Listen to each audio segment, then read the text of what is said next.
እዛው ሆስፒታል ውስጥ ህይወቱ አልፎ እንትን እንዳለ ፖሊስ እንደቀበራት ምናምን ሁሉንም ነገር ተነገረች። ከዛ ግን እኛ እንደዚህ ስላሏት አላመነችም። መሲ አላመነችም። ሁሉም ሆስፒታል መፈለግ አለበት ብላ እያፈላለገች ነበር። ያለው ነገር ይሄ ነው። ኢቭን እንኳን ወር እንኳን አልሆንላትም ይቺ ልጅ። እኔ እኮ ዝም አላልኩም ባለኛ አቅም አፈላልጌ ይቺ መሲ የምትባለው ልጅ የበለጠ ደግሞ እንትኑን አፈጠነችው። የዛን ሰዓት መሲ በስንተኛው ቀን ነው እዛ ሐኪም ቤት እርግጠኛነቱ የታወቀው? ኦሬዲ 19 ቀን ነው የሆነው። እስከ ዛሬ ብዙ ሀዘኖችና ብዙ መከራዎችን ሰምተናል። የዛሬዋ እህታችን በጣም ታሳዝናለች። በሳውዲ አረቢያ ህይወቷ አልፎ እጅግ በጣም ታሳዝናለች። አሰላሙ አለይኩም ወራህመቱላሂ ወበረካቱ። ሰላም ቤተሰቦቼ እንዴት ናችሁልኝ? ሁላችሁንም ሰላም ብያለሁ። ይሄን ቪዲዮ ላይክ ሼር አድርጉልኝ። እንደዚሁም አዲስ የምትገቡ ሰብስክራይብ በተንዋን እየነካችሁ ሰብስክራይብ አድርጉልኝ። እጅግ በጣም የሚያሳዝን ዜና ነው ዛሬ ከሳውዲ አረቢያ የተሰማ። አንዲት እህታችን ኑሯ በሳውዲ አረቢያ ለ15 ዓመት ያህል እየሰራች ቤተሰቦቿንና ልጆቿን ስታሳድግ ስትረዳ የነበረች እህታችን በአጋጣሚ ታማ ወደ ሳውዲ አረቢያ ሆስፒታል ገብታ ለ14 ቀን ቆይታ ከ14 ቀን ቆይታዋ በኋላ ህይወቷ በ15ኛዋ ቀን አልፎ በ19ኛዋ ቀን አስክሬኗ እንዲቀበር ተደርጓል። በሳውዲ አረቢያ ማንም ጠያቂ ማንም የት እንደወደቀች የማያውቅ ጓደኞቿ ሲያፈላልጉ ልጅቷ በ14ኛዋ ቀን ህይወቷ እንዳለፈ በ15ኛዋ ቀን ህይወቷ አልፎ በ19ኛዋ ቀን ልጅቷ ወደ አፈር እንደገባች ተናገሩ። ነገር ግን እንዴት ተቀበረች የሚለው ነገር በጣም ያሳዝናል።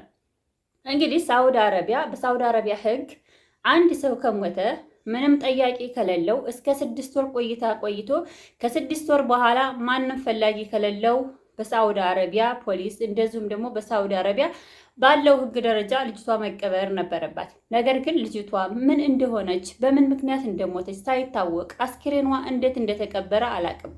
በጣም ታሳዝናለች። ጓደኞቿ ሲያፈላልጉ በመጨረሻ ልጅቷ ተቀበረች ተባለ። እንዴት ተቀበረች? ለምንስ ተቀበረች? አንድ ሰው የሌለው ሰውዬ ዝም ብሎ አይቀበርም። ማን ፈርሞላችሁ ቀበራችኋት?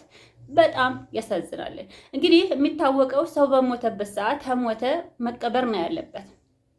ነገር ግን አሁን ላይ እየተሰራ ያለው አንድ ሰው ከሞተ ውስጥ እቃው እየተሸጠ ሌላ ነገሮች እየተደረጉ የሰው ልጅ ከመሞቱ እጅግ በጣም በሚያሳዝን ሁኔታ ለ15 ዓመት ያህል የለፋች እህታችን ቤተሰቦቿን ልጆቿን ስታግዝ እውነት ለመናገር በጣም ታሳዝናለች። ሴትዮዋ ለ15 ዓመት ያህል አረብ ሀገር ላይ ስትኖር ልጇን እንደ እናት ቁጭ ብላ አላሳደገቻትም። በዛ ምክንያት ልጇን እህቴ ቁጭ ብዬ አላሳደግኳትም ልጄ ለማለት አልችልም ስትል ነበረ። ልጅቷ በጣም ታሳዝናለች። ጓደኞቿ የጓደኛቸውን አስክሬን ያለበትን ለማወቅ የቻሉትን ያህል ጥረት እያደረጉ ነበረ። ነገር ግን የሳውዲ አረቢያ ፖሊስ ልጅቷ ተቀብራለች። ለምን ተቀበረች? አንድ ሰው ከሞተ ወደ አፈር ነው የሚመለሰው። አንድ ሰው ከሞተ ወደ አፈር ነው የሚመለሰው። ማንም ሰው እዚህ ቦታ ላይ አይቆይም። ነገር ግን ከሞተ ሞተ፣ ምንም አይደረግም። ነገር ግን አንድ ሰው ከሞተ እንዴት እንደሞተ እንደዚሁም ደግሞ የሞተችው ልጅዮ መቀበር ካለባት እንድትቀበር፣ ወደ ሀገር መሸኘት ካለባት እንድትሸኝ መደረግ እየተቻለ ለምን በአስቸኳይ ልጅቷ ተቀበረች? እውነት በጣም ያሳዝናለን። አረብ ሀገር ላይ የምንሰራ እህቶች አንድ ነገር ልንገራችሁ፣ እኛ ኑረንም ለሰዎች ጠቃሚ ነን፣ ሞተንም ጠቃሚ እየሆን ነው። አሁን ላይ በቃ ለእኛ ነው እንጂ እኛን ራሳችንን ነው እንጂ ያልጠቀምነው፣ ራሳችንን ነው እንጂ ማስታመም ያልቻልነው፣ ሰዎችን መርዳትና ሰዎችን ማስታመም እንችላለን። ልጅቷ ለ15 ዓመት ያህል ስትቆይ ወደ ሀገሯ ልትገባ እቃዋን ሁሉ ረትባ ጨርሳ ለልጆቿ ስልክ ገዝታ እንደዚሁ ለእናቷ የሚሰጥ ስጦታዎች ምናምን ነገር ገዝታ ረታትባ ከጓደኞቿ ጋር አስቀምጣ በተለያዩ ቦታ ላይ እቃዋ ተበትኖ ተቀምጦ ከአንዲት ጓደኛዋ ላይ ወደ 12600 ድርሃም ሪያል አስቀምጣ ስልክ እንደዚህ አዳዲስ ስልክ ገዝታ አስቀምጣ ልጅቷ አንድ ስልክ ብቻ ይዛ ወደ እስር ቤት ገባች። እስር ቤት ገብታ ታማል የተባለ ልክ በገባች በ14ኛው ቀን ህይወቷ አለፈ። በ15ኛው ቀን ተሰማ። በ19ኛው ቀን ተቀበረች። ማለት ማን ፈረመ? እንዴት ተቀበረች? እውነት ሙሉ አካሏ ነው የተቀበረው? እንደ ሳውዲ አረቢያ ህግ ደረጃ ይቺ ልጅዮ 6 ወር መቆየት አለባት። ከ6 ወር በኋላ መቀበር ትችላለች። ምክንያቱም አንድ ሰው ፈላጊ ከሌለው እስከ 6 ወር ቆይቶ መቀበር ይቻላል። ግን ለምንድን ነው እንደዚህ በችኩል የተቀበረችው?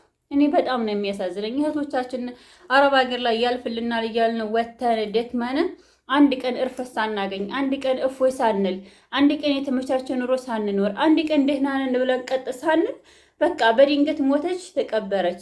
ዛሬማ አዲስ ነገር እየሰማን ያለ ነው። የውስጥ እቃቸው እየወጣ በጣም በሚያሳዝን ሁኔታ ማለት አንድ ሰው ያለ ፍቃድ እንዴት ብሎ የሰውን አስክሬን ዝም ብሎ የውስጥ እቃውን አውጥቶ ባዶ እንትን ይቀብራል ማለት አስፈላጊ ከሆነ ከተቻለ ህግ ፈቅዶለት በህግ ደረጃ ተረጋግጦለት ተፈርሞለት የዛን ሰው የአስክሬን እንደዛ ቢያረግ ችግር የለውም።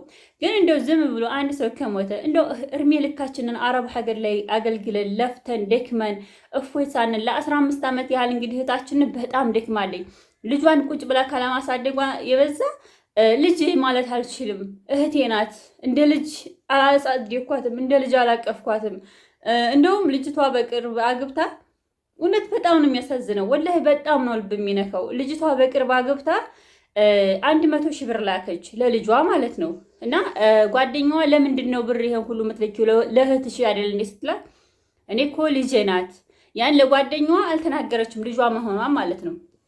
ከዛ መጨረሻ ላይ ለምንድን ነው እንደዚህ ይሄን ያህል ብር የምትልኪው ስትላት፣ እኔ እኮ አላሳደግኳትም፣ ስላላሳደግኳት ነው ልጄ ማለት ያልቻልኩት እንጂ እኔ እኮ ልጄ ናት ብላለችኝ አለኝ። ረጅም ዓመት እንግዲህ ጓደኛዋ ጋር ለ3 ዓመት ያህል ጓደኛሞች ናቸው።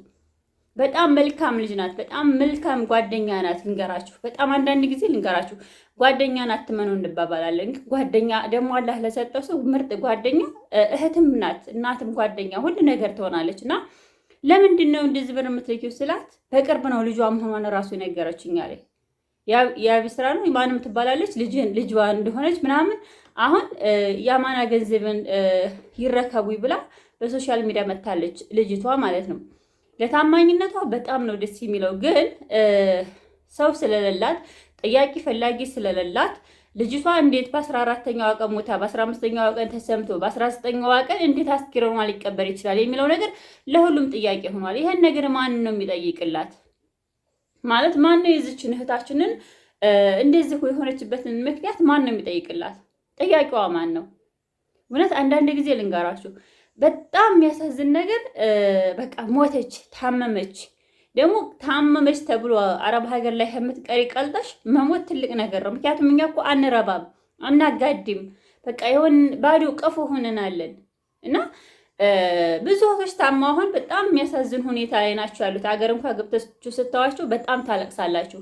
ማለት በቃ ኑሯቸው ብስቁልቁል ብለው ህይወታቸው በቃ የሆነ ውስጥ ሆነው ታመው ስታው በጣም ትደነግጣላችሁ። ሞት ያኔ ማንኛውም ሰው ይሞት ማለት አይደለም፣ ግን ሞት ከመጣ ሞት ጥቅልል ያለው ነገር ነው። ግን በቃ ዝም ብሎ የሰው ልጅ ከሞተ ተብሎ የሰውን አስክሬን ተፈቶ ያለማንም ፍቃድ ያለማንም ፊርማ እንደዚህ መደረግ የለበትም። ግን እንደዚህ ለመሆኑ ደግሞ የሳውዲ አረቢያ ኤምባሲ የሳውዲ አረቢያና እንደዚሁም የሪያድ ኤምባሲ የዲጃ ኤምባሲ ሊጠይቁላት ይገባል። ለምን እንደተቀበረች ቶሎ ለምን ተቀበረች? ማን ፈረመ?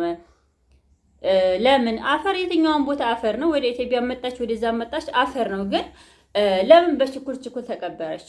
ቶሎ ሞተች፣ ቶሎ ተቀበረች። ኦኬ ሞት አሁን ራሱን እንደዚህ እያወራህ ሞት ከመጣ ማንም አያግደውም። ግን እኔ በጣም አዝናለሁ። ሀቂቃ እውነት ለመናገር እጅግ በጣም ነው የሚያሳዝነው።